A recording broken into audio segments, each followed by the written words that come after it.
తిరుగుతూ ఉన్నాం, వేగంగా తిరుగుతున్నాం. ఎన్ని చేసినా ఇంకా చేయాల్సినవి చాలా ఉన్నాయి.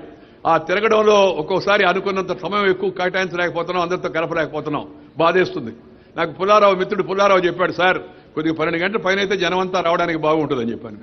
జనమంతా రావడానికి బాగుంటుంది, కానీ మన ఊరు ఒకటేగా కదా, ఇట్లా ఎన్ని ఊరు తిరగాలో. అందుకే అందరికి కొంత అసంతృప్తి ఉంటుంది. మా ఆవిడకి కూడా అసంతృప్తి ఉంది. మా ఆయన అప్పుడప్పుడు మా ఇంటికి కూడా వస్తుంటాడని చెప్తా ఉంటుంది ఆమె. ఎక్కడ ఏ రోజు ఎక్కడుంటామో తెలవని పరిస్థితి ఉంది. అంత విరామం లేకుండా తిరుగుతున్నాం. ప్రధానమంత్రి ప్రపంచం అంతా తిరుగుతున్నాడు, దేశం అంతా తిరుగుతున్నాడు, చంద్రబాబు నాయుడు రాష్ట్రం అంతా తిరుగుతున్నాడు, మేము తిరుగుతున్నాం. తిరిగినా ఇంకా తిరగాల్సిన చాలా ఉంది. దీన్ని ప్రజలందరూ కూడా అర్థం చేసుకోవాల్సిన అవసరం ఉందని మీ అందరికీ నేను మనవి చేస్తున్నాను. లేకపోతే నిదానంగా అందరినీ మాట్లాడిచ్చేవాళ్ళం. సాయంత్రం కూడా కార్యక్రమాన్ని మనం కొనసాగించి ఉండొచ్చు.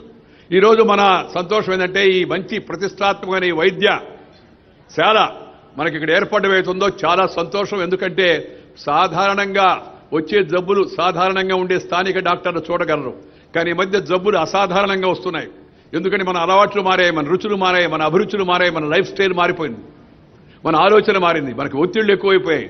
లిబరలైజేషన్, ప్రైవేటైజేషన్, గ్లోబలైజేషన్లో జనమంతా ఒత్తిడికి తట్టుకోలేక అనేక రకాల జబ్బులకి అలవాటు పడిపోయారు. శారీరక శ్రమ తగ్గిపోయింది. పాత రోజుల్లాగా నడిచే అవకాశం లేదు. నడిచే అవకాశమే కాదు, చాలా మంది మెకానికల్గా తయారైపోయారు. మా అమ్మాయి చెప్తూ ఉంటుంది, మా నాన్న లేస్తాడు, ఆ తర్వాత రాస్తాడు, ఆ తర్వాత కారెక్కుతాడు, పార్లమెంట్కి పోతాడు, కూర్చుంటాడు, లేస్తాడు, కారెక్కుతాడు, ఇంటికి వస్తాడు, డైనింగ్ టేబుల్ కూర్చుంటాడు, భోజనం చేస్తాడు, లేస్తాడు, మళ్ళీ కారెక్కుతాడు, మళ్ళీ పోతాడు, తర్వాత విమానం ఎక్కుతాడు, మళ్ళీ పోతాడు, మళ్ళీ మీటింగ్ ఎక్కుతాడు, స్టేజ్ ఎక్కుతాడు, మళ్ళీ పోతాడు, మళ్ళీ వస్తాడు, మళ్ళీ రాత్రిపూట మంచం ఎక్కుతాడు, పడుకుంటాడని. ఈ మెకానికల్ లైఫ్ అందరి మెకానికల్ అయిపోయింది. నేను ఇతరుల ఉదాహరణ చెప్పి మిగతా వాళ్ళని ఇబ్బంది పెట్టడం నాకు ఇష్టం లేదు. మన జీవితంలో పాత రోజులాగా కష్టపడే పరిస్థితి లేదు ఇవాళ ఎవరికి. అన్ని సౌకర్యాలు మనకు దగ్గరలో వచ్చేసాయి. కూర్చుందాం, పేటేసుకొని కూర్చుందామంటే కూర్చునే పరిస్థితి కూడదు, డైనింగ్ టేబుల్ వచ్చేసింది. చేయి కడుక్కుందామంటే చేయి కడుక్కోవాల్సిన అవసరం లేదు, ఫింగర్ బౌల్ వచ్చేసింది. సగం గడికి సగం గడకపోయినా సరే దాంట్లో కడుక్కుంటాం మామూలుగా అందరూ కూడా. ఆ తర్వాత అక్కడి నుంచి మన అందరం కూడా ఇంతకుముందు ఫోన్ వస్తే బయటకు వెళ్ళేవాళ్ళం, ఫోన్ మన దగ్గరకు వస్తుంది, సెల్ ఫోన్ హెల్ ఫోన్ లాగా తయారైపోయింది. అదేవిధంగా మనం స్నానం చేయాలంటే ఇంతకుముందు బాత్రూంలోకి వెళ్ళి వంగేవాళ్ళం, బకెట్లో నీళ్లు తీసుకునేవాళ్ళం, వంగబడలే, పైనుంచి షవర్ వస్తుంది పైకి. Finger bowl, shower, remote control, cell phone, ఇంకంతా మెకానికల్గా అంతా. ఫుడ్ కూడా ఇన్స్టెంట్ ఫుడ్, రెడీమేడ్ ఫుడ్ వచ్చేస్తుంది ఇప్పుడు అంతా కూడా. మనం కష్టపడి తయారు చేయాల్సిన అవసరం లేదు. ఇవన్నిటి ఒక పక్క అయితే ఇంకో పక్క దీనివల్ల మనకి ఏమవుతుందంటే ఈ ప్రిజర్వ్డ్ ఫుడ్స్, ఈ నిల్వ ఉంచిన ఆహారాలు తినడం వల్ల కూడా జబ్బులు ఎక్కువ అవుతా ఉన్నాయి. దాంతో ప్రకృతిలో వస్తున్న మార్పుల వల్ల కూడా జబ్బులు ఎక్కువ అవుతున్నాయి. శారీరక శ్రమ లేకపోవడం వల్ల కూడా జబ్బులు ఎక్కువ అవుతున్నాయి. దానితో మానసిక ఒత్తిడి ఎక్కువ కావడం వల్ల కూడా జబ్బులు ఎక్కువ అవుతున్నాయి. ఎందుకంటే అందరికీ ఏదో ఇంకా పైకి వెళ్ళాలని. పైపించి కొత్త అలవాట్లు వస్తున్నాయి. సినిమాలు చూసి సినిమాలో పనికిమాలిన ఏమైనా చూపిస్తే అవే మనం ఎక్కువగా ఆచరిస్తున్నాం చాలామంది. సినిమా మాత్రమే, అది సినిమా వాస్తవం కాదు. సినిమాలో కనపడే హీరోలు హీరోయిన్లు తర్వాత చూడండి అట్టుండరు. ఆ సినిమా చూస్తున్నంతసేపు మనకు హుషారుగా ఉంటుంది, ఏదో పగలే వెన్నెల జగమే ఊయల అబ్బా బ్రహ్మాండంగా ఉంది అని చెప్పాలి. కానీ ఆ తర్వాత చూస్తే తెలుస్తుంది మనకి, మన ఊరు రోడ్లో ఎన్ని గుంటలు ఉంటాయి, వాళ్ళ మొహంలో కూడా ఎన్ని గుంటలు ఉంటాయి మామూలుగా. కానీ ఒక ఆకర్షణ, దాంతో ఇంకేదో చేయాలని మనము ఈ దేశంలో ఇంకొక జబ్బు కూడా వచ్చింది. మీడియాలో కూడా చెడ్డ చేసిన వాళ్ళకి ఎక్కువ ప్రాధాన్యత చూపిస్తున్నాం. మనం వాళ్ళ హీరోల్లాగా చూపిస్తున్నాం, వాళ్ళని హైలైట్ చేస్తున్నాం. వాళ్ళతో ఇంటర్వ్యూలు, గంగిరెడ్డితో ఇంటర్వ్యూ, ఆయన ఏదో ఈ దేశానికి అంతా మేలు చేసిన మహానుభావుడు, ఉన్న ఎర్రచందనం అంతా కూడా జాగ్రత్తగా మన దేశం నుంచి విదేశాలకు తరలించాడు మహానుభావుడు కాబట్టి ఆయనతో ఇంటర్వ్యూ, వాళ్ళ ఆవిడతో ఇంటర్వ్యూ. ఇదే మన అలవాటది. ఏందే ఒక తప్పు చేసిన వాడిని తప్పు చేశాడని ఖండించి పక్కన పడాల్సింది మానించి. అలాగే అసెంబ్లీలో పార్లమెంట్లో ఎవరైనా గడబా చేస్తే వాడి బాగా ఫోకస్ చేయడం, మంచిగా మాట్లాడితే మాట్లాడాడు అంతే. మాట్లాడడం చేత కాకుండా ఇతర పనులు చేస్తే, అసభ్యంగా మాడితే ఇటు అన్నారు, ఇటు మాట్లాడారు, ఇటు అసభ్య పదం ఉపయోగించారు అని చెప్పి వాళ్ళు హీరోలు హీరోయిన్లాగా తయారైపోతారు. అందుకని మానసిక ఒత్తిడి, మానసికమైన కలుషితం కూడా మనసులో వస్తుంది. దీనివల్ల కూడా జబ్బులు ఎక్కువ వస్తున్నాయి. అందుకని జబ్బుల నుంచి మనం బయటపడాలంటే ఒకటి మన జీవన పద్ధతిని మార్చుకోవాల్సింది, ఆలోచన విధానం మార్చుకోవాల్సింది. పాతకాలంలో మన పెద్దలు, అమ్మమ్మలు, తాతయ్యలు వాళ్ళందరూ ఉండేవాళ్ళు, పిల్లలకు నచ్చ చెప్పేవాళ్ళు, మంచి మాటలు చెప్పేవాళ్ళు, చందమామ కథలు వినిపించేవాళ్ళు, పెద్దవేళ శిక్ష చదివించేవాళ్ళు, ఆ జాబిలీని చూపించి రాత్రిపూట అన్నం వినిపిస్తూ మాటలు చెప్పేవాళ్ళు. ఇవాళ జాబిలీ లేదు, ఏబిలీ లేదు, అంతా మనసంతా గిరిగిరి అయిపోతా ఉంది అందరికి కూడా ఈ పరిస్థితి. అందువల్ల ఇవాళ వచ్చిన ఈ జబ్బులను వాక చేసుకోవాలంటే మంచి ఆసుపత్రులు అవసరం. కానీ మన దేశంలో తగినంత ఆసుపత్రులు లేవు. మన దేశ జనాభా ఏమో పెరుగుతూ ఉంది, మనకు కావాల్సినంత విధంగా వైద్యులు పెరగడం లేదు. 2-3 సంఖ్యలు మీకు చదివి వినిపిస్తాను. ప్రపంచంలో 10,000 మందికి 20 మంది ఫిజిషియన్స్ అవైలబుల్గా ఉంటే మన ఇండియాలో మాత్రం 6 మంది మాత్రమే ఉన్నారు. మిగతా దేశాల్లో 20 మంది, మన దేశంలో 6 మంది. అలాగే మన దేశానికి 10,50,000 మంది డాక్టర్లు కావాలా, కానీ మన దగ్గర ప్రస్తుతం 6,50,000 మంది మాత్రమే ఉన్నారు. కనీసం 1000 మందికి ఒక డాక్టర్ ఉంటే కానీ వైద్యం అందరికీ అందదు, కానీ ఆ పరిస్థితి ఇవాళ మనకు లేదు. అదేవిధంగా హాస్పిటల్ బెడ్స్ చూస్తే 10,000 మందికి 40 ఉన్నాయి ప్రపంచ దేశాల్లో, మన దేశంలో కేవలం 9 మాత్రమే ఉన్నాయి. అదే కాకుండా ఇవాళ మనం ఈ పరిస్థితి ఇలాగే కొనసాగితే రాబోయే రోజుల్లో మరింత సమస్యలు వస్తున్నాయి. ఎందుకంటే మనం జనాభా నియంత్రణ పాటించడం లే, కుటుంబ నియంత్రణ గురించి కూడా ఆలోచించడం లేదు. మనం జనాభా విపరీతంగా పెరిగిపోతా ఉంది, దాని పాటికి అది పెరుగుతుంది, కానీ దాన్ని ఇన్సెంటివ్ డిజెన్సెంటివ్ ఇచ్చి రక్షించుకునే ప్రయత్నం కూడా మనం చేయడం లేదు. దీని గురించి కూడా అందరూ ఆలోచించాల్సిన అవసరం ఎంతో ఉంది. పరిమిత కుటుంబం అందరూ కూడా సుఖంగా సంతోషంగా ఉండేటికి అవకాశం ఉంది. దానిపైన రాజకీయ నాయకులు గట్టిగా మాట్లాడితే ఏమైనా ఓట్లు పోతాయేమో అని చెప్పారు. కుటుంబ నియంత్రణ అంటే మనల్ని నియంత్రిస్తారేమో, పార్టీని నియంత్రిస్తారనే భయం చాలా మందికి వచ్చేసింది. దీని నుంచి కూడా బయటపడాల్సిన అవసరం ఎంతో ఉంది. అదేవిధంగా ఇవాళ ఇలాంటి ఆల్ ఇండియా మెడికల్ ఇన్స్టిట్యూట్ వస్తే మనం ఢిల్లీకి వెళ్లాల్సిన అవసరం లేదు. ఇక్కడ వచ్చే ఈ ఇన్స్టిట్యూట్ నాకు బాగా నమ్మకం ఉంది. ఢిల్లీలో మహా జబ్బులు నయం గారు వాళ్ళందరూ ఆల్ ఇండియా మెడికల్ ఇన్స్టిట్యూట్కి వెళ్తారు. ప్రతిష్టాత్మకమైంది, అందరూ మంత్రులతో సహా, ప్రధానమంత్రితో సహా.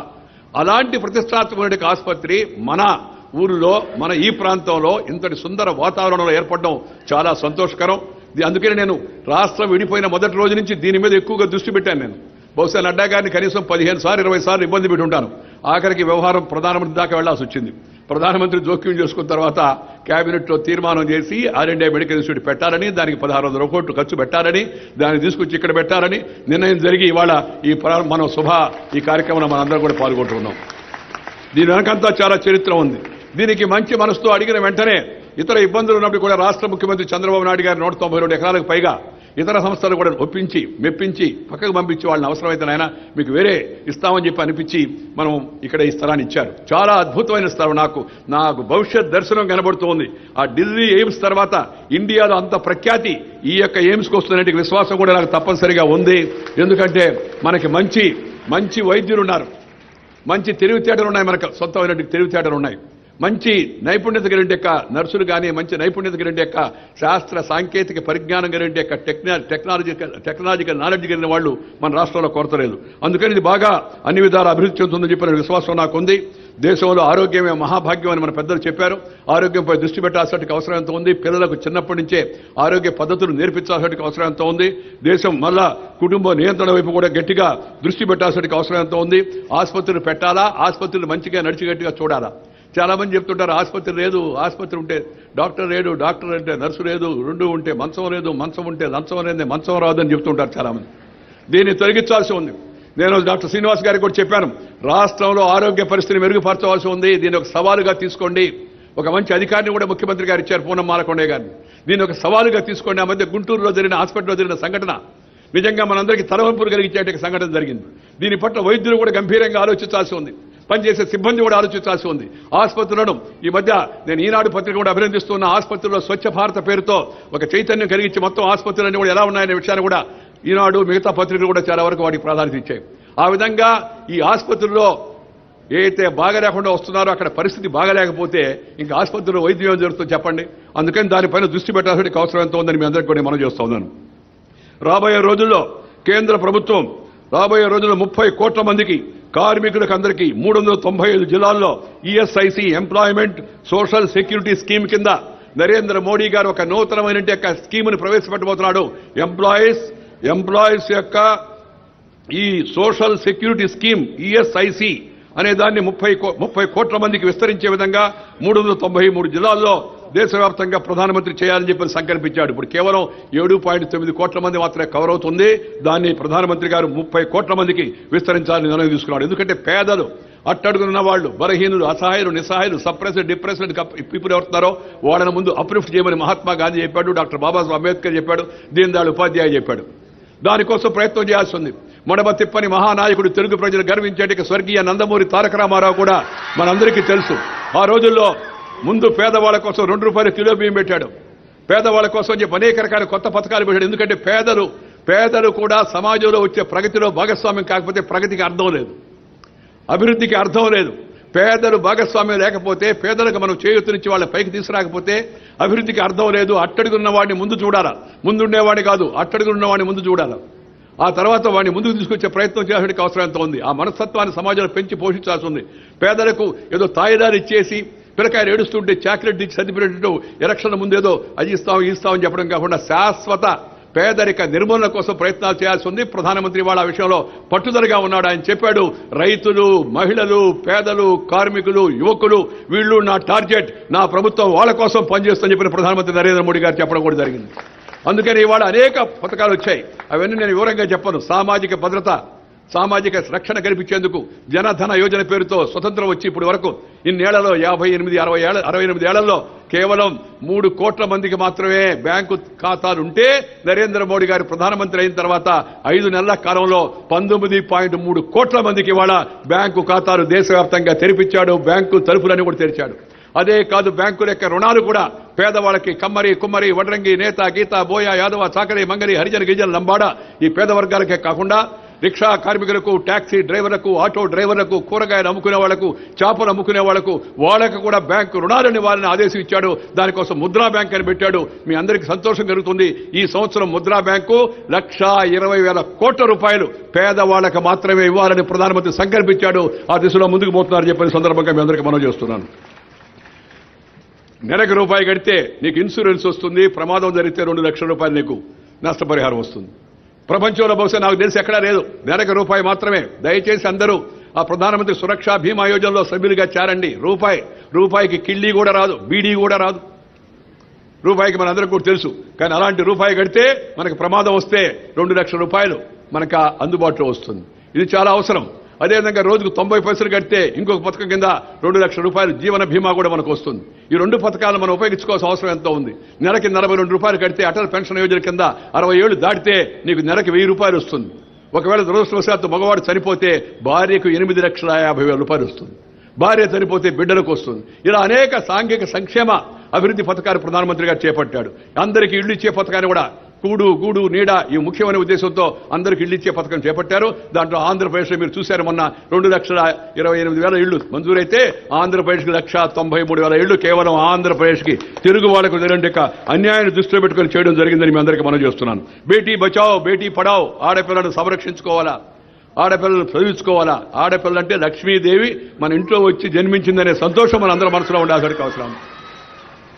నేను ఎంత ఉద్రిక్తతలో ఉన్నా సరే, బయట ఎంత ఒత్తిడి ఉన్నా సరే, ఎంత హంగామా జరిగినా సరే, ఇంటికి వచ్చి మా అమ్మాయితో మాడితే మహా సంతోషంగా ఉంటుంది. నాకు ఆ వేడి, ఆ ఒత్తిడి కూడా తగ్గిపోతుంది. అంతటి సృష్టిలో స్త్రీలో అంతటి మహత్యాన్ని ఆ బ్రహ్మదేవుడు కల్పించాడు. ఆ ప్రేమ, వాత్సల్యం, ఆదరం, అభిమానం చెప్పనరివి కానివి. దాన్ని దృష్టిలో పెట్టుకుని మనం మహిళలు రక్షించుకోవచ్చు. మహిళలు పురుషులకు ఇద్దరికి మధ్య సమతుల్యం ఉండాలి జనాభాలో, లేకపోతే ఇబ్బందులు వస్తాయి. ఎలాంటి ఇబ్బందులు అని చెప్పాల్సిన అవసరం లేదు. ఇప్పటికే చాలా మంది అమ్మాయిలు దొరక్క బాధపడుతూ ఉన్నారు. అలాగే సుకన్య సమృద్ధి యోజన పేరుతో అమ్మాయి పేరుతో బ్యాంకులో డిపాజిట్ చేస్తే పెళ్లి నాటికి ₹1,00,000 పైగా వచ్చేటట్టుగా. అదేవిధంగా స్కిల్ ఇండియా, అందరికీ తెలివితేటలు మరింత మెరుగు చేసే విధంగా స్కిల్ ఇండియా కార్యక్రమాన్ని చేపట్టాడు. అదేవిధంగా Ustaad, upgrading the skill and training for vulnerable sections, ముఖ్యంగా మైనార్టీలు, ముస్లింలు, క్రైస్తవులు వాళ్ళ కోసం ఉస్తాద్ అనే కార్యక్రమాన్ని చేపట్టడం కూడా జరిగింది. అలాగే వనబంధు కళ్యాణ యోజన, అడవుల్లో నివసించే ఆదివాసీ జాతుల కోసం వాళ్ళకి. అలాగే Nanaji Deshmukh for hostel students, దానికోసం ఒక వెల్ఫేర్ స్కీమ్ పెట్టాడు. అదేవిధంగా మినిమం పెన్షన్, అంతకుముందు ₹30, ₹50, ₹70, ₹300 ఉంటే ప్రధానమంత్రి చెప్పాడు ఎవరికి పెన్షన్ అనార్గనైజ్ సెక్టర్లో ₹1000 కన్నా తక్కువ ఉండకూడదని ప్రధానమంత్రి గారు నిర్ణయం తీసుకున్నాడు. అదే కాకుండా ఇవాళ కార్మికులకు కూడా 45 కోట్ల మందికి ఇవాళ స్మార్ట్ కార్డ్ ఇష్యూ చేసే కార్యక్రమాన్ని కేంద్ర ప్రభుత్వం చేపట్టింది.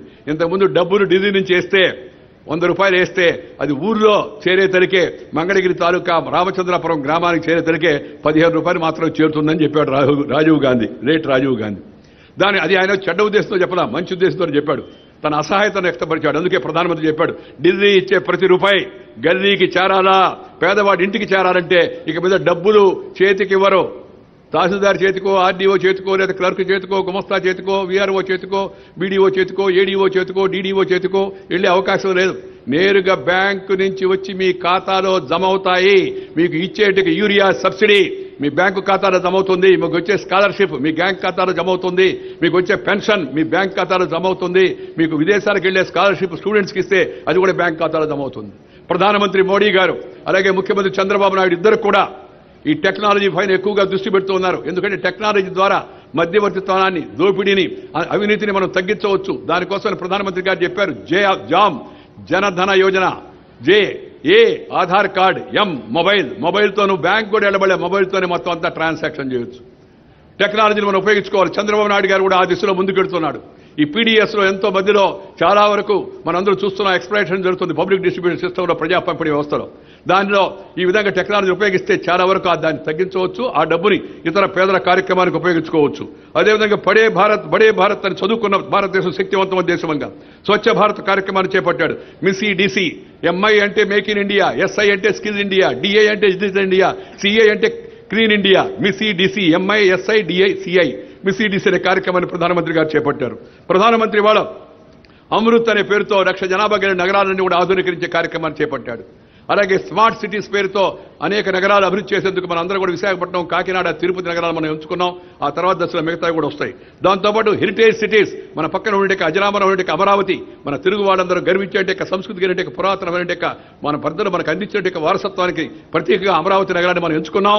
పక్క అమరావతి రాజధానికి, అమరావతికి అనుసంధానం చేయబోతున్నాం. ఈ మధ్యలో నేను ముఖ్యమంత్రి గారు వెళ్లి అమరావతిలో దానికి శంకుస్థాపన చేయడం జరిగింది. తెలంగాణలో వరంగల్ కూడా ఆ విధంగా ఎంపిక చేయడం కూడా జరిగింది. ఈ విధంగా కేంద్ర ప్రభుత్వం అనేక రకాలంటే అభివృద్ధి కార్యక్రమాలు చేపడుతుంది. ప్రధానమంత్రి ప్రపంచం అంతా పర్యటిస్తున్నాడు. ప్రపంచం ఇండియా వైపు చూస్తోంది. వరల్డ్ బ్యాంక్ చెప్పింది, ఏడీబీ చెప్పింది, ఐఎంఎఫ్ చెప్పింది, అదేవిధంగా వరల్డ్ ఎకనామిక్ ఫోరం చెప్పింది. ప్రపంచంలో ఆశా కేంద్రం ఏంటంటే అది భారతదేశం మాత్రమే అని చెప్పిన విషయాన్ని అందరూ కూడా చెప్తున్నారు. కానీ దురదృష్టవశాత్తు మన దేశంలో కొన్ని పార్టీలు అభివృద్ధిని అడ్డుకుంటున్నాయి. రాష్ట్రంలో కూడా కొందరు అడ్డుకుంటున్నారు. అభివృద్ధిని అడ్డుకోవడం వలన ప్రజలకు మనం అపకారం చేసిన వాళ్ళం అవుతాం.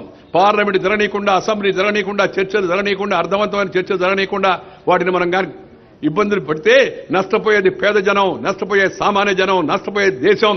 మీరు బిల్లులు అడ్డుకోవడం ద్వారా నరేంద్ర మోడీకి కాదు నష్టం జరిగేది, దేశానికి నష్టం జరుగుతున్న విషయాన్ని మిత్రులందరూ కూడా గమనించాల్సిన అవసరం ఎంతో ఉంది.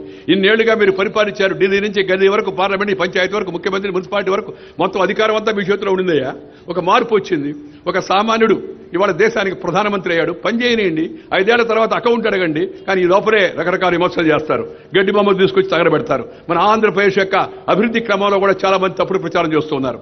ఇవాళ ఈ AIIMS it is a prestigious institution. నెల కిందట పుల్లారావు గారు ఇందాక చెప్పినట్టుగా ఎన్జీ రంగా మనం అగ్రికల్చర్ విశ్వవిద్యాలయాన్ని మనం ఏర్పాటు చేసుకున్నాం. దానికి ముందు తిరుపతిలో IIT, Indian institute of technology, తిరుపతిలో రాయలసీమలో మనం ఏర్పాటు చేసుకున్నాం. దానికి ముందు నెలకు ముందు ఇండియన్ ఇన్స్టిట్యూట్ ఆఫ్ మేనేజ్మెంట్ విశాఖపట్నంలో మనం ఏర్పాటు చేసుకున్నాం.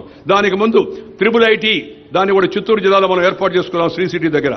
ఆ తర్వాత NIT, national institute of technology, మన మాణిక్యాలరావు మంత్రి గారి యొక్క స్వగ్రహమైన తాడేపల్లి గూడెంలో దాన్ని ఏర్పాటు చేసుకోవడం కూడా జరిగింది. అలాగే విజయవాడలో school of planning and architecture త్వరితగతిన పూర్తవుతుంది. దాన్ని మార్చి నాటికి ప్రారంభించే కార్యక్రమాన్ని చేపడుతూ ఉన్నాం. పోలవరం ప్రాజెక్టు మనందరికీ కూడా జీవన రేఖ అయినట్టు పోలవరం ప్రాజెక్టును గత ప్రభుత్వం మాట చెప్పి మాత్రమే వదిలిపెట్టే నరేంద్ర మోడీ ప్రభుత్వం వచ్చిన తర్వాత మొట్టమొదటి కేబినెట్ సమావేశంలో చేసిన తీర్మానం పోలవరంలో ఆ మునిగిపోయే మండలాలను తెలంగాణ నుంచి ఆంధ్రలో కలపాలనే తీర్మానానికి ఆర్డినెన్స్ ను జారీ చేసింది కూడా నరేంద్ర మోడీ ప్రభుత్వాన్ని మీ అందరికీ కూడా మనం చేస్తున్నాను. దానివల్ల వాళ్ళ పోలవరం నిర్మాణానికి సుగమమైంది మార్గం. 250 కోట్లు ఇచ్చారు, ఇంకా కూడా ఇస్తుంది ప్రభుత్వం. ఇచ్చిన డబ్బులు ఖర్చు పెట్టాల్సింది. కానీ పోలవరం ఎప్పుడు ప్రారంభమైందో తెలుసా మీకు? ఈ పిల్లకాయలు పుట్టక ముందు 1980లో నేను ఎమ్మెల్యేగా ఉన్నా. అప్పుడు జరిగింది శంకుస్థాపన. ఆ వేసిన పునాది రాయి కాస్త సమాధి రాయిగా మారిపోయింది. ప్రభుత్వాలు మారిపోయాయి. ఇప్పుడు ఈ ప్రభుత్వం చంద్రబాబు నాయుడు నాయకత్వాన్ని రాష్ట్రంలో, కేంద్రంలో నరేంద్ర మోడీ ప్రభుత్వం పోలవరం ప్రాజెక్టు పనులను వేగవంతం చేస్తుంది. పట్టిసీమ కార్యక్రమం ద్వారా నీళ్లు మళ్లించే కార్యక్రమాన్ని కూడా ముఖ్యమంత్రి గారు తీసుకున్నారు. చాలా అభినందనమైన కార్యక్రమం. అదేవిధంగా మిత్రులారా, ఈ యొక్క అగ్రికల్చర్ యూనివర్సిటీ ఇక్కడ ఏర్పాటు చేశాం. రంగా గారి పేరు పెట్టుకున్నాం. చాలా సంతోషం. ఎందుకంటే మన పూర్వీకులను మనం గౌరవించాలా, మన పెద్దలను మనం గౌరవించాలా. మన సమాజానికి వెలుగు తెచ్చినట్టు తెలుగు వెలుగును మనం అందరం గౌరవించుకోవాల్సిన అవసరం ఉంది. వారిని మర్చిపోకూడదు మనం ఎప్పుడు కూడా. దాంతోపాటు ఇవాళ మనం విజయవాడలో ఆల్ ఇండియా రేడియో, అలాగే దూరదర్శన్ హైదరాబాద్ నుంచి లింకేజ్ ఉండింది. దాన్ని తీసి ఆంధ్రప్రదేశ్ ఏర్పడిన తర్వాత ఆంధ్రప్రదేశ్ దూరదర్శన్ కేంద్రాన్ని విజయవాడలో ఏర్పాటు చేసుకున్నాం. ఆల్ ఇండియా రేడియో కేంద్రాన్ని విజయవాడలో ఏర్పాటు చేసుకున్నాం. మన అందరికీ స్వాతంత్ర సమరయోధుడు పింగళి వెంకయ్య గారి పేరు కూడా దానికి పెట్టుకుని మనం అందరం కూడా గౌరవించుకున్నాం అని చెప్పి మీ అందరికీ కూడా మనం చేస్తున్నాను. Vijayawada airport, Tirupati airport, Rajahmundry airport, Kadapa airport, అలాగే మన యొక్క వైజాగ్ ఎయిర్పోర్ట్, మన మంత్రి అశోక్ గజపతిరాజు గారు ఉన్నారు. వారు వచ్చిన తర్వాత వీటన్నిటిపైన కూడా దృష్టి పెట్టి కేంద్ర ప్రభుత్వం మంత్రి కాబట్టి ఆయన కేంద్ర ప్రభుత్వం చెప్పిన మాట ప్రకారం తిరుపతిని అంతర్జాతీయ విమానాశ్రయంగా ప్రకటించింది. ప్రధానమంత్రి స్వయంగా వచ్చి ప్రారంభించాడు. విజయవాడ ఎయిర్పోర్ట్ని ఎక్స్పాండ్ చేయడం కోసం అంతకుముందు విజయవాడ ఎయిర్పోర్ట్ భయంకరంగా ఉండింది, చాలా భయంకరంగా ఉండేది. విజయవాడ ఎయిర్పోర్ట్ భయంకరం అంటే చెడ్డగా కాదు, ఏమీ లేదు. అదేదో కోనలమ్మపాడు బస్ స్టాండ్ లాగా ఉండేది విజయవాడ ఎయిర్పోర్ట్, కోనలమ్మపాడు బస్ స్టాండ్ లాగా. దాన్ని ఇవాళ విజయవాడ ఎయిర్పోర్ట్ విస్తరించే కార్యక్రమాన్ని చంద్రబాబు నాయుడు గారు, నేను, అశోక్ గజపతిరాజు గారు, చౌదరి గారు అందరం కలిసి శంకుస్థాపన చేసుకోవడం కూడా జరిగింది. విశాఖపట్నం ఇప్పటికే ఇంటర్నేషనల్ ఎయిర్పోర్ట్ అయింది. ప్రపంచంలో అనేక చోట్లకి విశాఖపట్నం నుంచి ఇంటర్నేషనల్ ఎయిర్లైన్స్ అన్ని కూడా ఆపరేట్ చేస్తున్నాయి. రాబోయే రోజుల్లో ప్రపంచంలో పర్యాటక కేంద్రాల్లో విశాఖపట్నం ఒక అగ్రగామిగా తయారయ్యేందుకు అవకాశం కూడా ఉంది. నేవల్ అక్కడ పోర్ట్ కూడా ఉంది, నేవల్ సెంటర్ గా కూడా ఉంది. మరి కోస్ట్ గార్డ్ యొక్క కేంద్రం కూడా అక్కడ ఉంది కాబట్టి దానికి మంచి అవకాశం ఉంది. అదేవిధంగా కామధేను బ్రీడింగ్ సెంటర్, ఒంగోలు జాతి పశువులు రక్షించేందుకు నెల్లూరు జిల్లా కావలిలో మరి ఒక కేంద్రాన్ని ఏర్పాటు చేసుకోవడం కూడా జరిగిందని మీ అందరికీ మనవి చేస్తున్నా. సముద్ర తీర ప్రాంతంలో సముద్రాల్లో దాన్ని రీసెర్చ్ చేసేందుకు మన వైఎస్ చౌదరి కేంద్ర మంత్రి సైన్స్ అండ్ టెక్నాలజీ మంత్రి యొక్క సహకారంతో, ఆయన చొరవతో మరి NIOT national institute of oceanography and technology పేరుతో వాకాడు మండలం నెల్లూరు జిల్లాలో 500 కోట్ల రూపాయలు విలువ చేసే ప్రాజెక్టును మనం చౌదరి గారు, నేను, హర్షవర్ధన్ గారు, ముఖ్యమంత్రి గారు వెళ్లి దానికి శంకుస్థాపన చేయడం కూడా జరిగిందని సందర్భంగా మీ అందరికీ మనవి చేస్తున్నా. నిన్నగాక మొన్న వారం రోజుల కిందట కేంద్ర ఉపరితల రవాణా శాఖ మంత్రి నితిన్ గడ్కరీ గారు మనందరి సమక్షంలో మరి చంద్రబాబు నాయుడు గారు యొక్క సమక్షంలో ఆ రోజు కనకదుర్గమ్మ భారతి అక్కడ కొత్తగా దాన్ని ప్రారంభించేటప్పుడు, అలాగే బెంజ్ సర్కిల్ దగ్గర ఫ్లైఓవర్ యొక్క నిర్మాణాన్ని చేపట్టేటప్పుడు, బందర్ రోడ్డును 4 రోడ్డుగా తయారు చేసేటప్పుడు దానికి జరిగిన శంకుస్థాపన కార్యక్రమంలో ఆంధ్రప్రదేశ్కి దేశంలో ఏ రాష్ట్రానికి లేని విధంగా 65,000 కోట్ల రూపాయలు జాతీయ రహదారులను ఆంధ్రప్రదేశ్కి మంజూరు చేసిన విషయం కూడా, అవన్నీ కూడా ప్రణాళికలో చేర్చిన విషయాన్ని ఈ సందర్భంగా మీ అందరికీ నేను మనవి చేస్తా ఉన్నాను.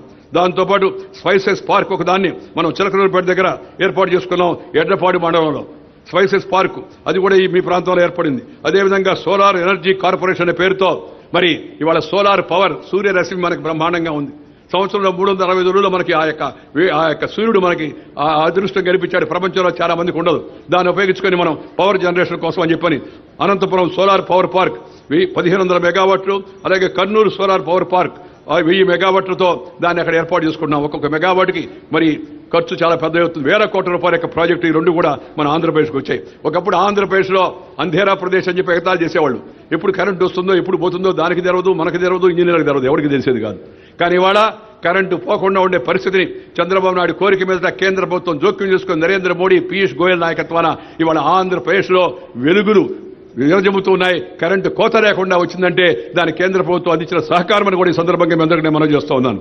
అదేవిధంగా ఈ గుంటూరు పట్టణానికి 500 కోట్లు, అలాగే విజయవాడ పట్టణానికి 480 కోట్లు డ్రైనేజ్ కోసం, రెయిన్ వాటర్ స్టామ్ కోసం అని చెప్పని కేంద్ర ప్రభుత్వం పట్టణాభివృద్ధి శాఖ మంజూరు చేసిన విషయం కూడా మీ అందరికీ మనవి చేస్తున్నాను. విజయవాడలో మెట్రో రైలు యొక్క నిర్మాణం, దాని అంచనాలు పూర్తయినాయి. ముఖ్యమంత్రి గారు నేను కలిసి చర్చించుకున్నాం. కేంద్ర ప్రభుత్వం ఆమోదం తెలిపింది. తొందరలో దాని టెండర్లు కూడా పిలుస్తానని చెప్పిన సందర్భంగా మనవి చేస్తున్నాను.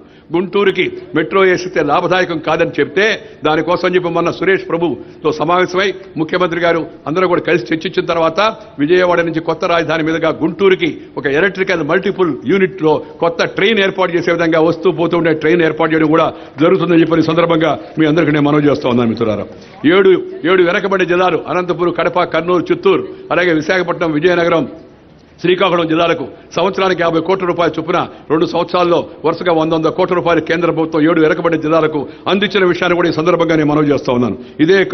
ఇదే కాదు ఇవాళ అనంతపురం రాయలసీమలో కస్టమ్స్ అండ్ సెంట్రల్ ఎక్సైజ్ యొక్క అకాడమీని 500 కోట్ల రూపాయలతో ఆర్థిక మంత్రి అరుణ్ జైట్లీ వచ్చి ముఖ్యమంత్రి గారి సమక్షంలో వారు భూమి ఇచ్చిన మీదట అనంతపురం దగ్గర సోమదేవంపేట అక్కడ దాని పల్లి దగ్గర ఆ జంక్షన్ లో దానికి శంకుస్థాపన 3 నెలల కిందట చేశామని మీకు గుర్తు చేస్తున్నాను. 2 నెలల కిందట కేంద్ర రక్షణ మంత్రి మనోహర్ పరీకర్ నాయకత్వాన అక్కడ మన యొక్క మిసైల్ ప్రయోగించే ఒక ప్రాజెక్టు 500 కోట్ల రూపాయల ప్రాజెక్టుని రాయలసీమ వెనకబడి ఉంది కాబట్టి అనంతపురం జిల్లాలో దాన్ని కూడా ఏర్పాటు చేయడం జరిగింది. మీ అందరూ కూడా మనం చేస్తున్నాను.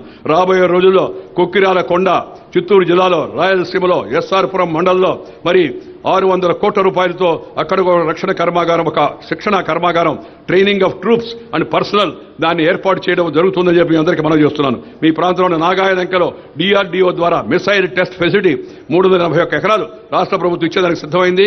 అక్కడ కృష్ణా జిల్లాలో DRDO మిసైల్ టెస్ట్ ఫెసిలిటీ దాన్ని 1000 కోట్ల రూపాయలతో భవిష్యత్తులో దాన్ని కూడా ఏర్పాటు చేస్తారని చెప్పిన సందర్భంగా మీ అందరికీ మనం చేస్తున్నాను. అదే కాదు, కర్నూలు జిల్లాలో ముఖ్యమంత్రి గారు ఉదారంగా 2900 ఎకరాలు కర్నూలు జిల్లాలో ఇచ్చేందుకు ముందుకు వచ్చాడు. ముందు చూపుతూ ఆ విధంగా ప్రతిపాదన పంపించాడు. దానివల్ల కర్నూలు జిల్లా కూడా పెద్ద భారీ రక్షణ పరిశ్రమ రాబోతోంది. అలాగే మచిలీపట్నంలో బెల్ భారత్ ఎలక్ట్రానిక్స్ లిమిటెడ్ ఏతుందో అది దాని యొక్క మ్యానుఫ్యాక్చరింగ్ ఫెసిలిటీని విజయవాడ హైవే మీద ఏర్పాటు చేసి మచిలీపట్నం దగ్గర 50 ఎకరాల స్థలం రాష్ట్ర ప్రభుత్వం దానికోసం తీసుకుంటుంది. దానికి optical, night vision and soldier surveillance device 100 కోట్ల రూపాయలతో దాన్ని అక్కడ ఏర్పాటు చేయబోతున్నారని చెప్పిన సందర్భంగా మీ అందరికీ మనవి చేస్తున్నాను. 500 బెడ్ సూపర్ స్పెషాలిటీ హాస్పిటల్ వైజాగ్లో రాబోతోంది రాబోయే రోజుల్లో. పెట్రోలియం ఇన్స్టిట్యూట్ ఒకటి రాష్ట్ర ప్రభుత్వం స్థలం తయారు చేస్తే కాకినాడ రాజమండ్రి మధ్య కానీ విశాఖపట్నంలో కానీ తొందరలో అది ఏర్పాటు కాబోతుందని మీ అందరికీ మనవి చేస్తున్నాను. అంతర్వేది వద్ద కోనసీమలో అంతర్వేది వద్ద 1800 కోట్ల రూపాయలతో డ్రెడ్జింగ్ కార్పొరేషన్ ఆఫ్ ఇండియా ద్వారా షిప్పింగ్ కార్పొరేషన్ ఆఫ్ ఇండియా ద్వారా కొత్త ప్రాజెక్ట్ అక్కడ మరి కోనసీమకు కూడా మంజూరు కాబోతోంది. దానికోసం ప్రతిపాదన కూడా రాష్ట్రాన్ని పంపించమని కేంద్రం కోరిందని చెప్పిన సందర్భంగా మీ అందరికీ కూడా మనం చూస్తున్నాం మిత్రులారా. అందుకని కేంద్రం ఎక్కడ అవకాశం ఉంటే ఆ అవకాశాన్ని ఆంధ్రప్రదేశ్కు అన్యాయం జరగకుండా వాటిని అందించాలనే ప్రయత్నం ఉంది. త్వరలో tribal university Vizianagaram, central university Anantapuram, petroleum university Rajahmundry, అలాగే crude oil refinery and petrochemical complex దాన్ని కాకినాడ విశాఖపట్నం మధ్యలో, అలాగే national institute of disaster management, కొత్త రైల్వే జోను ఇవన్నీ కూడా, అలాగే దుగరాజపట్నం కొత్త పోర్టు, అలాగే నెల్లూరులో national institute of for mentally retarded at Nellore ఇవన్నీ కూడా కేంద్రం మంజూరు చేస్తుంది. అన్ని ప్రతిపాదనలు కూడా ఇవాళ చురుకుగా పరిశీలిస్తుందని సందర్భంగా మీకు మనవి చేస్తున్నా. ఇందాకే మంత్రి గారు చెప్పారు క్యాన్సర్ టెరిటరీ యూనిట్స్ నెల్లూరు గుంటూరులో కూడా ఒక కేంద్రాన్ని క్యాన్సర్ కోసం ఏర్పాటు చేయాలని చెప్పిన కేంద్ర ప్రభుత్వం రాష్ట్ర ప్రభుత్వం ఇవాళ ముఖ్యమంత్రి గారు ఇద్దరు కలిసి కూర్చున్నప్పుడు దాన్ని చర్చించుకున్నారు. ఆ దిశలో ముందుకు వెళ్తామని సందర్భంగా మనం చేస్తున్నాం. మేము ఉండేది జనం కోసం, మేలు చేయడం కోసం. జనంలో తెలుగు వాళ్ళకు కూడా ప్రాధాన్యత వస్తుంది. నేను తెలుగువాడిగా ఈ రాష్ట్రంలో నుంచి ఎన్నిక కాకపోయినప్పటికీ బయట నుంచి ఎంపిక అయినప్పటికీ కూడా తెలుగు ప్రజల శ్రేయోభిలాషిగా నిత్యం దేశ ప్రజల గురించి ఆలోచించేటప్పుడు తెలుగు ప్రజల యొక్క సంక్షేమాన్ని గురించి ప్రతిరోజు రాత్రి ఆలోచిస్తాను. కేంద్రంలో ఎక్కడ ఏ పథకం ఉందంటే ఆ పథకం పైన దృష్టి పెట్టి గమ్ముగా గప్చుప్గా దానికి కావాల్సిన ఉత్తర ప్రత్యుత్తరాలు నడిపి బయటకు చెప్తే మిగతా వాళ్ళందరూ మాకు కావాలని అడుగుతారు. వెంటనే వాళ్ళకే ఎందుకు ఇచ్చారు మాకు ఇలేదని వచ్చిందాకా చెప్పొద్దని చెప్తుంటాను నేను. అప్పుడు మన వాళ్ళు కొంచెం ముందు వచ్చేసి బయటగా అయిపోతుందని చెప్తుంటారు. ఆ పని చేస్తున్నాం. ఎందుకంటే ఈ ప్రాంతానికి అన్యాయం జరిగింది కాబట్టి. ఇప్పుడు నేను దాటిపోయాను. తెలుగు దాటి భారతదేశానికి వెళ్ళాను. తెలుగుదేశం దాటి, తెలుగుదేశం అంటే ఈ దేశం కాదు, చంద్రబాబు నాయుడు దేశం కాదు, చంద్రబాబు నాయుడు పరిపాలించే తెలుగుదేశం ఆంధ్రప్రదేశ్ దీన్ని దాటి ఢిల్లీకి వెళ్ళాను. నేను వెళ్ళినప్పుడు నాకు దేశం అంతా ఒకటే, కానీ ఈ తెలుగు ప్రజలకు అన్యాయం జరిగింది అనే దాన్ని దృష్టిలో పెట్టుకుని ఎప్పటికప్పుడు ఈ ప్రాంత ప్రజలకు శ్రేయోభిలాషిగా సహకరించే ప్రయత్నం చేస్తామని అందరికీ మనవి చేస్తూ ఈరోజు చాలా సంతోషం. ఈ శుభ సందర్భంగా మనకు కొందరు ముఖ్యులు వచ్చినారు. ఒక 3-4 డాక్టర్ సోమరాజు గారు మన రాష్ట్రంలోనే శస్త్రచికిత్సలో భారతదేశంలో హృదరోగ చికిత్సలో పేరున్నటువంటి నైపుణ్యుడు డాక్టర్ సోమరాజు గారు ఈ సందర్భంగా వచ్చారు. వారిని అందరూ కూడా మనం అభినందిద్దాం. సోమరాజు గారు ఎక్కడ? నమస్కారం. రండి, ముందు రండి. మన తెలుగువాడు దేశంలో కన్నా పేరు ప్రఖ్యాతిగాంచిన heart surgeon, heart specialist doctor Somaraju గారు. మా గుండెలన్నీ ఆయన చేతులు పెట్టి పదిలంగా మేము తిరుగుతూ ఉంటాం దేశం అంతా ఏమైతే అయిందని. అలాగే మరొక డాక్టర్ గురవారెడ్డి గారు. మోకాళ్ళు ఎవరికైనా ఇరిగినా, కాళ్ళు చేతులు ఇరిగినా దిగురుపడాల్సిన అవసరం లేదు. గురవారెడ్డి గారు మనకు ఉన్నారు. డాక్టర్ అరిగినా, ఇరిగినా, కరిగినా, తరిగినా. అలాగే మరొక డాక్టర్ మరి చిన్నపిల్లలకు మరి థొరాసిక్ సర్జన్గా లండన్లో పనిచేసి మన భారతదేశానికి వచ్చి తక్కువ సమయంలోనే చిన్నారి ఫౌండేషన్ ఏర్పాటు చేసి స్టార్ హాస్పిటల్ పేరుతో హైదరాబాద్లో ఇవాళ దేశం యొక్క గుర్తింపు సాధించిన డాక్టర్ మన్యం గోపీచంద్ గారు కూడా ఇవాళ మనం మధ్య వచ్చున్నాడు. ఆయనకు కూడా అభినందనలు. అలాగే డాక్టర్ చంద్రవాడ నాగేశ్వరరావు గారు మన Pinnamaneni medical college, Vijayawada Siddhartha medical college అంటాం మనం, కానీ పిన్నమనేని మెడికల్ కాలేజీ దానికి భూరి విరాళం ఇచ్చి వారి కుటుంబం అంతా కూడా వైద్య సేవలో ఉన్నట్టు డాక్టర్ చంద్రవాడ నాగేశ్వరరావు గారు కూడా ఇక్కడ వచ్చున్నారు. అలాగే ఇక్కడ ఈ యొక్క ఎన్ఆర్ఐ మెడికల్ కాలేజ్ స్థాపనలో ముఖ్య పాత్ర వహించిన డాక్టర్ ముక్కామల అప్పారావు గారు, మన భారతీయుడు, అమెరికాకి వెళ్లి అక్కడ పేరు సంపాదించిన అప్పారావు గారు కూడా. ఈ డాక్టర్లు, యాక్టర్లు, ట్రాక్టర్లు నడిపే రైతులు ఎవరైనా సరే ప్రతిభా విశేషాలు కనపరిచిన వాళ్ళని గుర్తించడము, సన్మానించడము ఒక సంస్కారం అంటే సమాజం యొక్క లక్షణం. అందుకే మనం అందరినీ వాళ్ళకి వయసు అందరూ ఒకసారి సపోర్ట్ తట్టి వాళ్ళని అభినందించండి. మన తెలుగు వాళ్ళ ఉండి మరి ఆయా రంగాల్లో పేరు ప్రతిష్టలు ఇచ్చిన వాళ్ళు.